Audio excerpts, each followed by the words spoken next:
Hello everyone, my name is Alexis and welcome to today's continuation of our study on the niyamas. We're going to begin this class lying down, and actually most of this class is going to be lying down. So make sure you have a journal and something to sit up on later on. We're going to be doing a little bit of journaling and meditation at the end, but the majority is going to be lying down on your back. We're going to be moving through some simple postures. So if you need a strap, if you need blocks, grab them, you might use them. We're going to start, like I said, lying down on our back.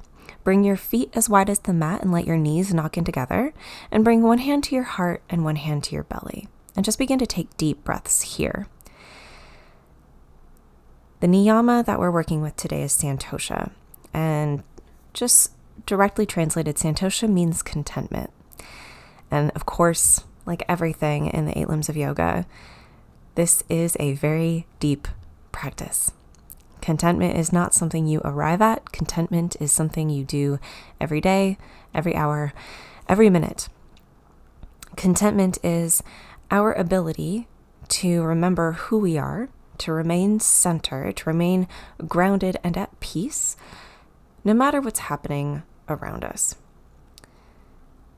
Life is challenging and complicated and nuanced, and nothing is ever quite black and white or as it seems, and that can cause friction. That friction, if we are not living our life from a content place, can cause a lot of emotional distress. When you learn to be content, when you practice contentment, when you practice Santosha, you are operating in the world already from a place of stability. So I challenge you in this class, entirely on our backs, to practice contentment as we move through these postures. Practice being good with where we are right now.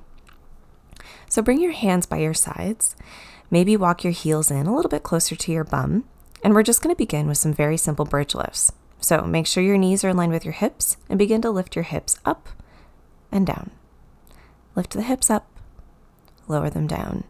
Press through all 4 corners of the feet as you do this. And when you lift the hips, squeeze the butt cheeks. If you would like, when you lift the hips up, you can extend the arms up overhead and then exhale, lower them back by your sides. If this feels weird on your shoulders, don't do it. But if it does feel good, go ahead and lift the arms up, lower them down. And on this next bridge, leave your arms by your sides and then lift the hips just as high as you can. Lift, lift, lift, lift, lift. Push through the feet and then lower down. Beautiful. Go ahead and hug the knees into the chest. Rock the knees side to side. We're going to be combining a little bit of strength and a little bit of stretching here. So go ahead and let the left leg come back to the mat. You can have the foot on the mat or extend it long and hug the right knee into the chest. And just rock the right knee side to side. Feel into your right hip. Check in with it. How's it doing? Can you be content with the flexibility and ability of your right hip today? Bring your right hand to your right knee and just begin to make gentle circles in one direction with that right knee. And then switch directions. Circle the other way. Beautiful. And then clasp your hands behind your right thigh. You're going to push the right thigh into your hands. You're going to use your hands to pull the right thigh towards you. So there's a little bit of dynamic opposition there. And then you're going to straighten and bend the knee. Keep the foot super flexed as you do this. This is a very active hamstring stretch. If you struggle with flexibility in your hamstrings or struggle with strength and mobility in your hamstrings or the back of your legs, this movement is clutch. And then just straighten the leg. It doesn't matter how straight it is. Just try and straighten it to the best of your ability and then hug that leg into the chest. You can have the hands behind the thigh, around the shin, or if you can reach, by the foot. And if you want to use a strap for this leg stretch, you can. You would just wrap the strap around the ball of your foot and pull the foot towards your face. And again, try to keep the leg as straight as you can. From here, we're going to come into a half happy baby. So you're going to bend at the knee and you're going to use your hand either behind your thigh to pull the knee towards the shoulder, or you'll clasp the shin or the foot. Beautiful.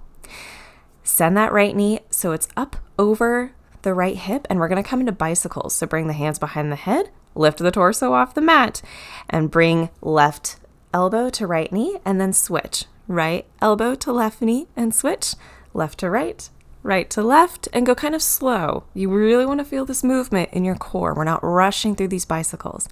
And left elbow to right knee, right elbow to left knee. Beautiful. Lower the right leg down, relax it, and then wrap your hands around that left shin and hug the left knee into the chest. Beautiful. Rock the knee side to side. Bring the left hand to the left knee and just make gentle circles with the knee.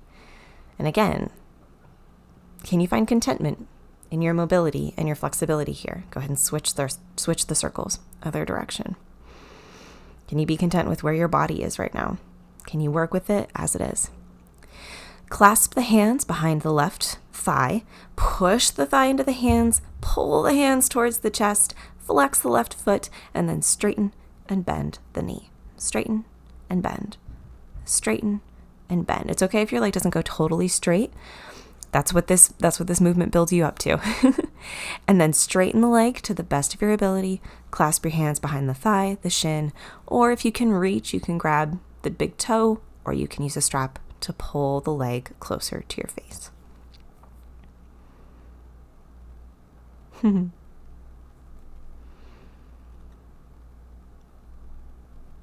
Very nice. Take a big breath in and out.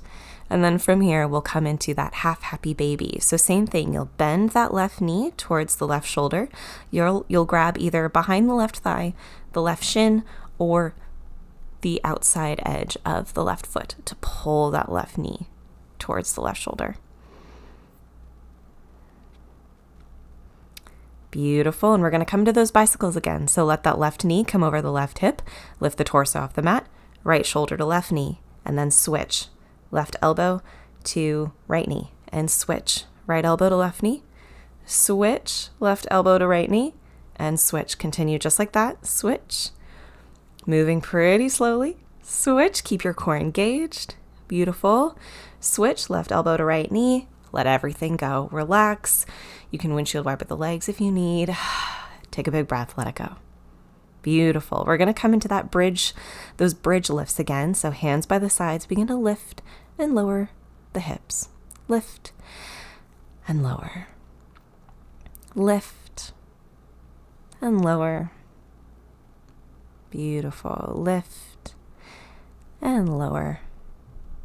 Lift. This time, push into all four corners of the feet, push the hips to the ceiling, and then you're just going to lift one foot off the mat. Put it down, lift to the other foot. Little bridge marches here. Right knee to chest, put it down. Left knee to chest, put it down. Right, left, right, left, right, left. Beautiful. And lower everything down to the mat. Beautiful. You're going to bring the right ankle on top of that left thigh, coming into figure four pose. Now you can stay with the left foot on the mat, or you can hug that left thigh towards the chest. Whatever you do, keep the right foot flexed. Let this stretch, massage, and open up through the hips. You can rock side to side here if that feels good.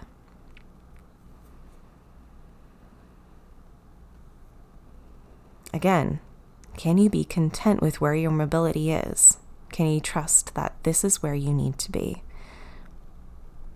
Let the left foot come back to the mat, and then cross the right leg all the way over the left. Hug both knees into the chest. And this is reclined cow's face pose. So you can reach for the feet, the shins, around the knees. The goal of this pose is to feel a nice stretch in the outer hips. It's not to put any strain on the knee, and it's not to make anything feel uncomfortable. So be gentle. Let your feet come back to the mat. Keep the legs crossed if you like. If not, you can uncross them, but we're going to come into the twist. So you'll pop your hips over to the right and let your knees fall to the left. And arms can open up in cactus, T-shape, or you can clasp opposite elbows overhead.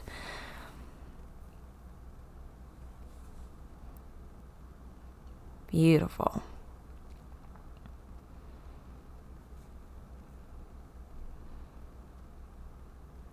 It's important to note that Santosha isn't about pretending that bad things aren't happening. It is about being able to find the good things amidst the negative things. Come back to center. We'll do those 3 movements on the other side. So bring that left heel on top of the right thigh, and you can stay here or you can hug the right thigh into the chest. And of course, there are situations that we have to leave, we have to exit for our own safety or the safety of others.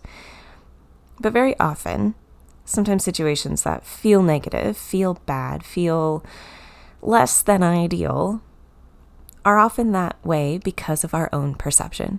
And Santosha challenges us to challenge our own perceptions, to remember who we are so that we can better see what's around us. Go ahead and let your foot come back to the mat. Cross that left knee over the right completely, and then hug the knees towards the chest again. And again, you can grab the feet, you can grab the ankles, you can grab the shins, or you can grab the knees to pull the knees towards the chest.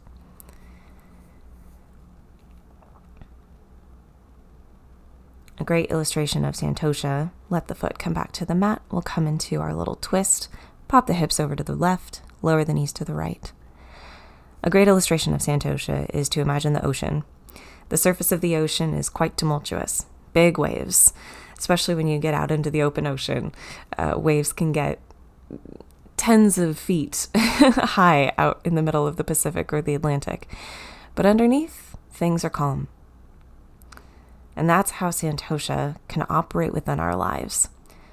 Our surface can be chaotic. The world around us can be chaotic. It really can be. But Santosha, that contentment with who we are and where we are in our lives, can make those massive waves a little less intense and a little harder to withstand, or a little easier to withstand. Bring the knees back to center, unravel everything, and we're going to come into one last bridge pose. You can make this a supported bridge with a block under your hips, or you can do what I'm doing and come into a full bridge, clasping the hands behind the back. Additionally, if it's within your practice, if you have done this before, you are welcome to come into shoulder stand. You will lift your hips up, support your hips on your wrists, so your upper arms are on the mat, the weight of your hips is in your hands, and you're lifting your hips, you're lifting your feet up to the ceiling. Only do this if you've done this before. Only do this if it's within your practice. Shoulder stand is a challenging posture. It's an inversion. It's a lot of weight on the shoulders. We don't want a lot of weight on the head here. So go gently with yourself. And wherever you are, shoulder stand or bridge, lower the hips back to the mat. Take a big breath in and out. Let the legs go long. And from here, we're going to come into banana pose. So you're going to swing your right leg as far over to the right edge of your mat as you can, and then swing your left leg to meet it. And you can cross that left ankle over the right if you would like. Then you'll lift your shoulders off the mat, and again, swing them over to the right corner of the mat as far as you can, as far as is comfortable. And then reach the arms up overhead, grab the left wrist with the right hand, and pull it over towards the right. So you're getting a nice stretch all the way down the left side of your body. If you would like to, you can look to the right. If that doesn't feel good on your neck, then just look straight up towards the ceiling. Close your eyes and breathe.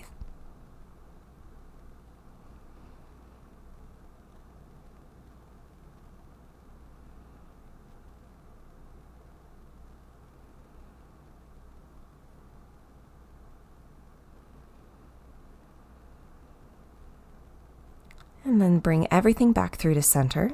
And we'll do the same on the other side. So swing the left leg as far to the left edge of the mat as is comfortable.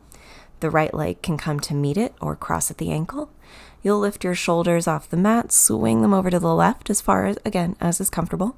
Reach the arms up overhead, clasp the right wrist with the left hand, pull it over, and if it's comfortable on your neck, you can look to the left. This time stretching all the way down the right side of the body.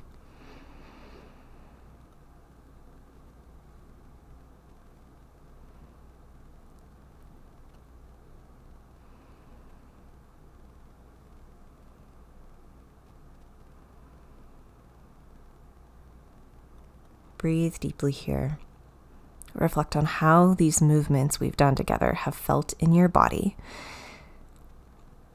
And see if you can be content with that. Bring everything back to center into your Shavasana. Rest here, close your eyes, hands by your sides. And I'm going to share a reading from Meditations on Intention and Being by Rolf. This is one of my favorite readings about Santosha.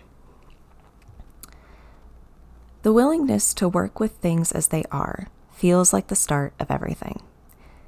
Can we be content to work with the family that we have, the health that we have, the time that we have, the body that we have, the mental and emotional state that we are in, the money that we have, the challenges that we have, the moment that we are in? This feels like the ultimate skill, to see the opportunity in whatever the moment brings and to begin there. Yoga would say you don't have to be perfect at it to get started.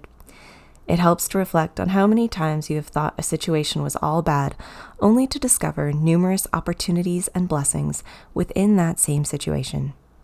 It is also helpful to reflect on the rational observation that we have no other choice than to work with the things as they are, so we might as well get good at it. However we arrive at it, Santosha offers us the opportunity to take what is and to create something beautiful with it.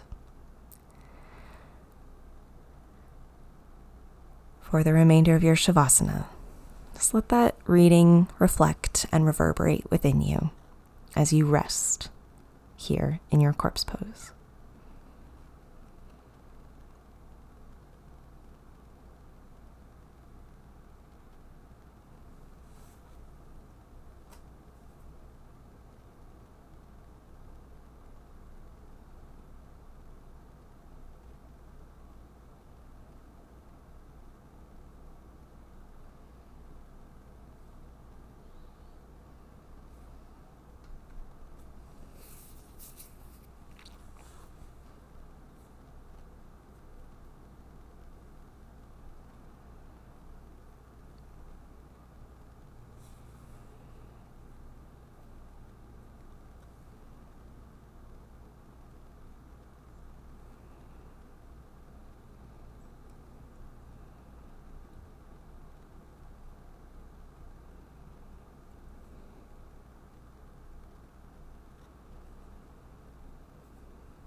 Begin to make gentle movements with the fingers and the toes, the wrists and the ankles. You can do a full body stretch. You can hug the knees into the chest. Whatever you need to gently make your way up to a seated position. Move slowly here. Most of this class has been on your back, so be gentle with yourself. If you want to come up onto a block or a meditation cushion, you are welcome to. But I would like you to grab your journal. I love to use blocks for my journals. If you would like to do that, you can grab those and put them in front of you. Come to a seated position, grab your journal. And today's journaling prompt is centered around that last line of that reading. Santosha offers us the opportunity to take what is and to create something beautiful with it. I just want you to name 2 things in your life that are what they are, and begin to think, how can you create something beautiful with those things? So, 2 things that are what they are right now in your life. And through the lens of Santosha, how can you create something beautiful with those? You don't have to hash out all the details right now. Just name them, come up with 1 or 2 ideas for each item. This is just to get your creative juices flowing and to shift your perspective.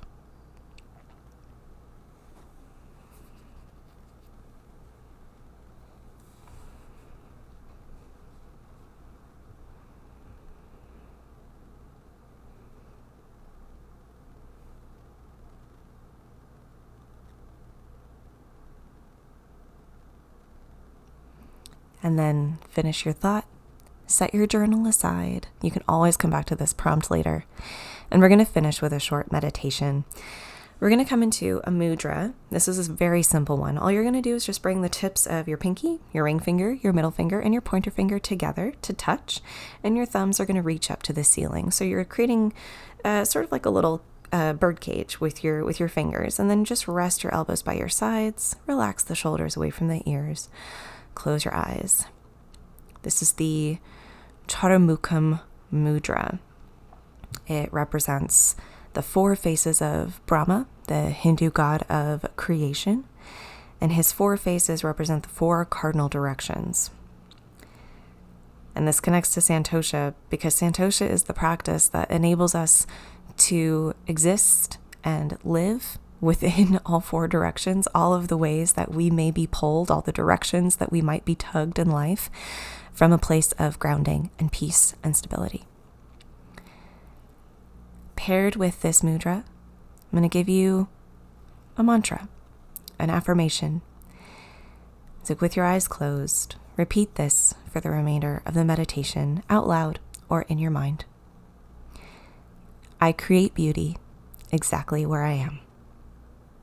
I create beauty right where I am.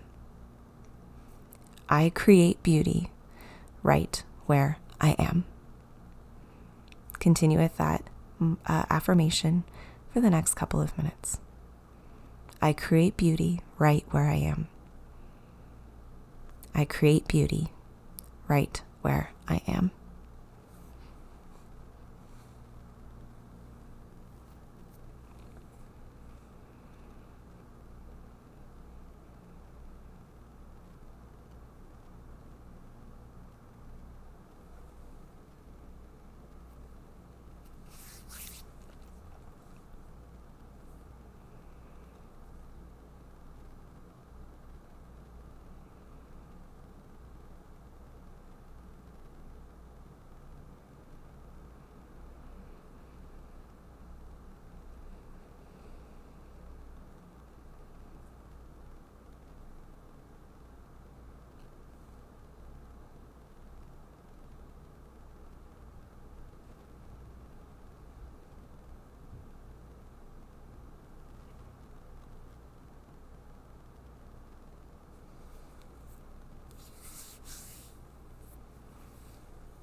Take a deep breath in through the nose